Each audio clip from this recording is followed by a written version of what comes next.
एक प्रोग्रामर ने nano sales का यूज करके एक ऐसी सोसाइटी बनाई जिसमें गेमर कोई एनिमेटेड कैरेक्टर नहीं बल्कि खुद जिंदा इंसान थे जो खुद को या दूसरे इंसानों को एज अ लीडर कंट्रोल कर रहे थे। अब इसी के साथ हम मूवी के मेन कैरेक्टर जॉन केबल को देखते हैं और जॉन केबल इस टाइम एक वॉर जोन में थे। वो और उसकी टीम एक फैक्ट्री की तरफ बढ़ रहे थे जहाँ दुश्मनों की टीम पहले ही उनके लिए वेट कर रही थी और यहाँ उन दोनों टीमों के बीच वॉर स्टार्ट हो जाती है। लेकिन इसी दौरान हम कुछ अजीब चीजों को भी नोटिस करते हैं। फायरिंग के दौरान हम वहाँ पर कुछ ऐसे अजीब लोगों को भी देखते हैं जो इधर से उधर और एक जगह से दूसरी जगह पर चले ही जा रहे हैं। उनके सामने ही लोग मरते जा रहे हैं लेकिन ना तो उनके चेहरों पर कोई एक्सप्रेशंस नजर आ रहे थे और ना ही उन्हें कोई फर्क पड़ रहा था। और वहीं हम बार बार सेव पॉइंट भी लिखा हुआ नोटिस करते हैं जिसे देखकर कुछ टाइम के लिए तो ऐसा लग रहा था कि शायद वो कोई वीडियो गेम हो या फिर क्या पता वो किसी तरह की आर्मी ट्रेनिंग हो। लेकिन जब हम देखते हैं कि लोग सच में मर रहे हैं तो हम फिर से कुछ भी नहीं समझ पाते। अब यहाँ पर चल क्या रहा था ये हम आगे जानेंगे। नीचे फाइट करने के बाद जॉन ऊपर वाले पार्ट में जाता है जहाँ अचानक नीचे दिखने पर उसकी नजर पीछे आने वाले दुश्मन पर पड़ जाती है। तब उसे देखकर जॉन बोलता है कि पीछे मुड़ो और इसी के साथ हम जान पाते हैं कि असल में जॉन को कोई कंट्रोल कर रहा है। लेकिन इससे पहले कि वो दुश्मन जॉन को देख पाता, जॉन का जो कंट्रोलर होता है यानी जो जॉन को कंट्रोल कर रहा था वो उस दुश्मन को मार देता है। इसके बाद जॉन सबको मारते हुए बचते बचाते फाइनली सेव पॉइंट तक पहुंच जाता है। नेक्स्ट सीन में हम देखते हैं कि एक न्यूज रिपोर्टर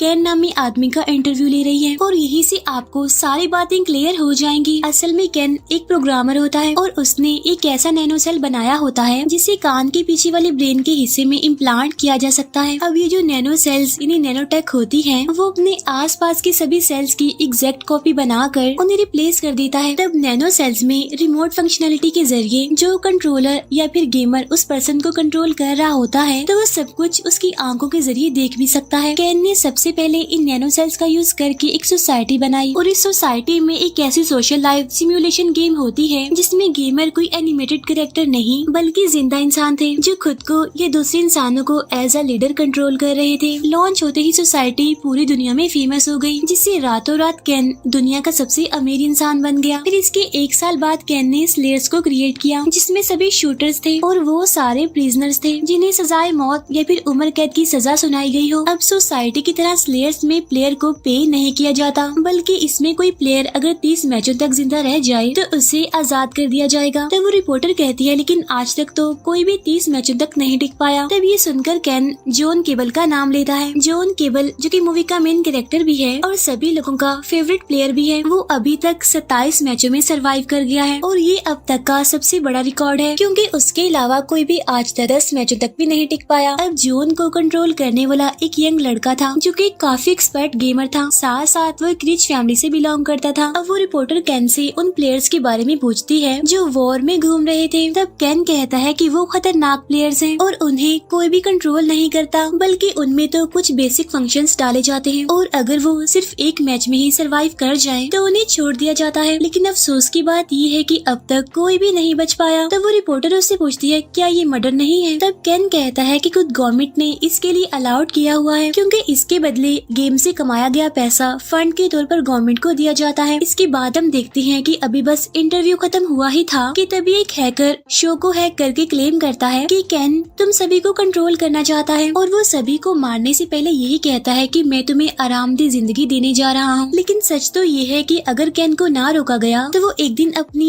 नैनोटेक की मदद से सभी को अपना गुलाम बना लेगा। अब इस मैसेज के साथ ही ब्रॉडकास्ट खत्म हो जाता है। इसके बाद सीन शिफ्ट होकर जॉन पर आता है जो चुपचाप बैठकर बाकी कैदियों को देख रहा होता है कि जब वो सेल में होता है तो वहाँ पर एक अनजान औरत आकर उसे उसकी बेटी की पिक्चर देती है और उससे कहती है कि अगर तुम अपनी वाइफ और अपनी बेटी के पास वापस जाना चाहती हो तो तुम इस पर साइन कर दो। तब ये सुनकर जॉन फौरन उस पर साइन कर देता है जिसे लेकर वो औरत वहाँ से चली जाती है। अब नेक्स्ट सीन में हम जॉन की वाइफ को देखते हैं जो कि सोसाइटी में काम करती है लेकिन जब उसका प्लेयर एक दूसरी लड़की के साथ होता है तो तभी वो हैकर सोसाइटी को भी हैक कर लेता है। इसके बाद हम देखते हैं कि जॉन अपने 28वें मैच में होता है जहां इस बार तो मिलिट्री चॉपर से भी अटैक किया जा रहा था लेकिन फाइनली इस बार भी वो सेफ पॉइंट तक पहुंचने में कामयाब हो जाता है। लेकिन तभी हम देखते हैं कि जब उन लोगों को वापस ले जाया जा रहा था तो तभी एक कैदी आउट ऑफ कंट्रोल हो जाता है और वो बार बार एक ही बात कह रहा था कि हम सब मरने होने वाले हैं और आखिर हमें खेल कौन रहा है। उसके इतना कहने के साथ ही हम जॉन के गेमर को देखते हैं, यानी उस यंग लड़के को जो कि ब्रेकफास्ट करने के बाद अपने गेमिंग रूम में चला जाता है। उसी टाइम स्क्रीन पर एक वीडियो प्ले होती है जहाँ पर जॉन इन्वेस्टिगेशन रूम में किसी को गोली मार देता है। अब इस वीडियो के साथ ही एक मॉड का लिंक भी आता है जिसमें था कि अगर तुम जॉन से बात करना चाहते हो तो हम तुम्हारी हेल्प कर सकते हैं। असल में गेम को खेलते टाइम गेमर सिर्फ प्लेयर को कंट्रोल कर सकता है, लेकिन उसके साथ कोई भी बातचीत नहीं कर पाता। इसके बाद हमें कैन दिखाया जाता है और जब वो ये दिखता है कि जॉन ने 28वां मैच भी जीत लिया है तो वो जॉन को मरवाने के लिए एक खतरनाक आदमी को स्लेयर्स में ऐड कर देता है। तब कैन का साथी उससे कहता है कि जॉन को तो आज तक कोई भी नहीं मार पाया, तो फिर ये कैसे मारेगा। तब कैन कहता है कि हाँ मैं जानता हूँ कि जॉन एक परफेक्ट सोल्जर है और बहादुर भी है, लेकिन उसकी सबसे बड़ी कमजोरी उसकी पिन है, यानी उसके और गेमर के बीच होने वाले कमांड का डिले। और इंटरेस्टिंग बात तो ये है कि उस खतरनाक आदमी को, यानी जिसे मैंने स्लेयर्स में भेजा है, उसे कोई भी नहीं कंट्रोल करेगा, यानी वो बिल्कुल आजाद होगा। और यही वजह है कि कमांड मिलने तक का उसे वेट नहीं करना पड़ेगा, लेकिन जॉन तो कमांड का इंतजार कर रहा होगा और इसीलिए वो इजीली जॉन को मार भी देगा। इसके बाद हम जॉन को देखते हैं जहाँ पर वो खतरनाक आदमी आकर उसे धमकी देता है कि शाम होने वाले मैच में मैं तुम्हें जान से मार डालूंगा। वो उसे ये भी बता देता है कि मुझे कोई भी कंट्रोल नहीं कर रहा। साथ साथ वो जॉन को उसकी फैमिली के बारे में भी धमकी देता है कि यहाँ से बाहर जाने के बाद मैं उन्हें भी मार दूंगा। तब ये सुनकर जॉन गुस्से में उसकी तरफ बढ़ता है, लेकिन वो खतरनाक आदमी जॉन को डिस्ट्रैक्ट करके वहाँ से चला जाता है। अब शाम को जब मैच स्टार्ट होता है तो हम देखते हैं कि जॉन के गेमर ने उस मोड वाले लिंक को इंस्टॉल कर लिया है और इसीलिए अब वो जॉन के साथ बात कर पा रहा है। तब जॉन उससे कहता है कि अगर तुम आखिरी मैच में जीतना चाहते हो तो तुम्हें मुझे आजाद छोड़ना होगा। और तभी वो खतरनाक आदमी आकर जॉन पर अटैक कर देता है, जहाँ पिन की वजह से, यानी कमांड के डिले होने की वजह से वो खतरनाक आदमी जॉन पर भारी पड़ रहा था। और जब वो खतरनाक आदमी उसे शूट करने वाला होता है, लेकिन रिस्ट्रिक्टेड एरिया में होने की वजह से वेपन्स डिसेबल हो जाते हैं और तभी गार्ड्स आकर उन्हें पकड़ लेते हैं। इसके बाद जॉन की वाइफ अपनी बेटे की कस्टडी वापस लेने जाती है, लेकिन जब उस ऑफिसर को ये पता चलता है कि वो सोसाइटी में काम करती है तो वो उसे साफ इनकार कर देता है। साथ साथ वो उसे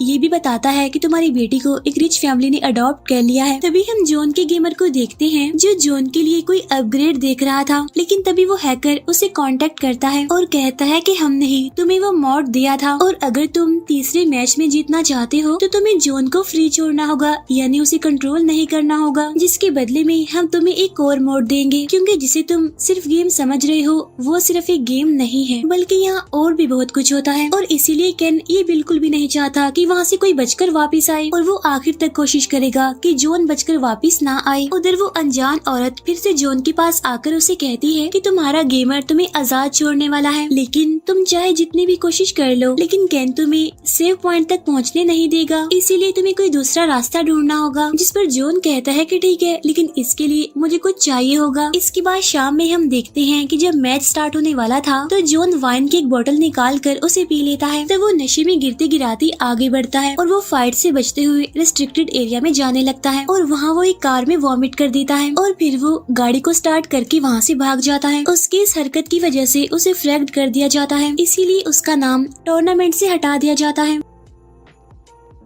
उधर हम देखते हैं जॉन के गेमर को, जिसे चीटिंग करने और जॉन की भागने में हेल्प करने के लिए उस गेमर को भी अरेस्ट कर लिया जाता है। उधर जॉन भागकर एक जगह पर रुका हुआ था, लेकिन तभी उसके पास एक लड़की आती है और वो ये रिवील करती है कि वो अनजान औरत मैं ही थी। सेल में मैंने ही तुमसे बात की थी। इसके बाद वो उसे उसी हैकर के पास ले जाती है, जहाँ जॉन को पता चलता है कि उसकी वाइफ सोसाइटी में काम कर रही है। तो वो हैकर जॉन से कहता है कि मैं तुम्हारी हेल्प कर सकता हूँ, लेकिन इसके बदले में तुम्हें मेरी हेल्प करनी पड़ेगी, कैन को रिवील करने में, उसकी सच्चाई सबके सामने लाने में। इसके बाद जॉन सोसाइटी जाकर अपनी वाइफ को रेस्क्यू करता है, जहाँ भागते टाइम वो रिपोर्टर जिसने कैन का इंटरव्यू लिया था वो उन दोनों को लिफ्ट देती है। अब यहाँ पर ये रिवील होता है कि वो सीक्रेटली उस हैकर की मदद कर रही है। फिर वो हैकर जॉन और उसकी वाइफ के नैनो सेल्स को डीएक्टिवेट कर देता है, जिसकी वजह से जॉन को सब कुछ याद आ जाता है कि किस तरह इन नैनो सेल्स को सबसे पहले उसी पर टेस्ट किया गया। और जब वो अपने बेस्ट फ्रेंड से बात कर रहा था तो तभी कैन ने उसे कंट्रोल कर लिया और उसके बेस्ट फ्रेंड को शूट करवा करवा दिया और इसी वजह से जॉन को जेल हो गई और उसे उम्र कैद की सजा हो गई। अब जॉन के ब्रेन में नैनोटेक की वजह से उस हैकर को ये सब कुछ पता चल जाता है और यहीं पर जॉन को ये बात भी पता चल जाती है कि उसकी बेटी को किसी और ने नहीं बल्कि केन ने ही अडॉप्ट किया है। उधर जॉन के गेमर को भी छोड़ दिया जाता है और जब वो घर जाकर देखता है तो वहाँ पर सब लोग उसे चीटर कह रहे थे और बुरा भला कह रहे थे और साथ साथ उसके स्लेयर अकाउंट को भी लॉक कर दिया गया। उधर जॉन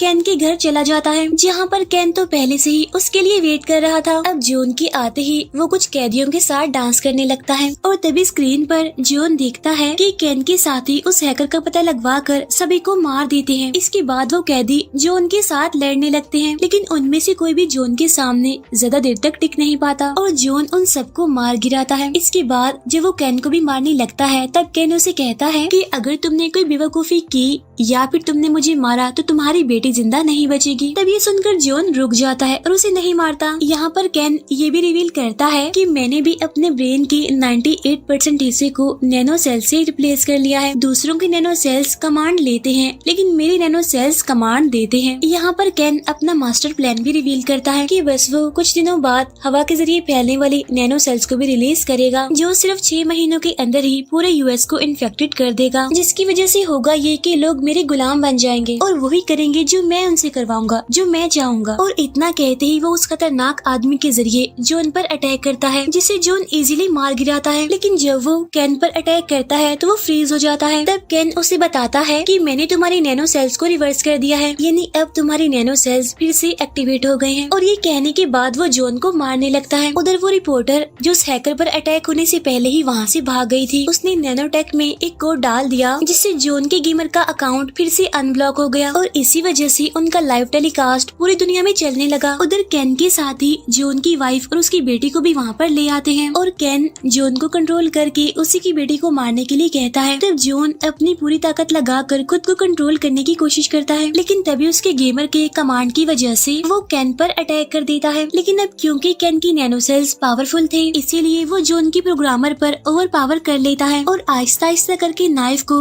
जॉन की तरफ घुमाने लगता है। तब ये देखकर जॉन यहाँ पर एक ट्रिक करता है और वो केन को कहता है कि इस नाइफ को गौर से देखो और इमेजिन करो कि इसे मैं तुम्हारे अंदर घुसा रहा हूँ। तब यहाँ पर केन ऐसा ही करता है और उसके सोचते ही जॉन उस नाइफ को उसके पेट में घुसा देता है। अब केन के मरते ही पूरी दुनिया खुश होने लगती है और इसके बाद जॉन केन के साथियों को कहता है कि सभी की नैनो सेल्स को डीएक्टिवेट कर दो। तो वो लोग उसकी बात मानकर ऐसा ही करते हैं। इसके बाद हम देखते हैं कि जॉन अपनी फैमिली के साथ एक ट्रिप पर जाता है और उनकी जाते ही ये मूवी यहीं पर एंड हो जाती है। Thank you for watching.